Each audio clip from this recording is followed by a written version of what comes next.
Hello friends, welcome back to my new video guys and my YouTube channel guys. Today friend we are going to talk about guys realme phone notification ringtone how to turn off. Today I will show you in this video.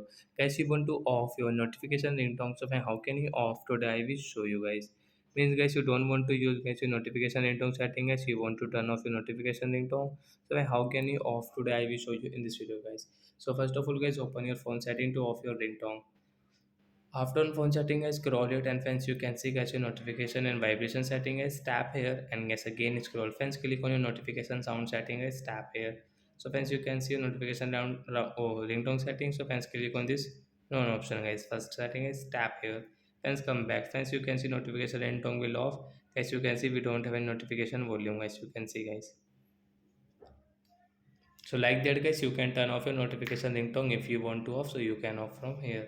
So that's it guys. Thanks for watching the video guys. We will meet on next video with new topic. Bye bye friends.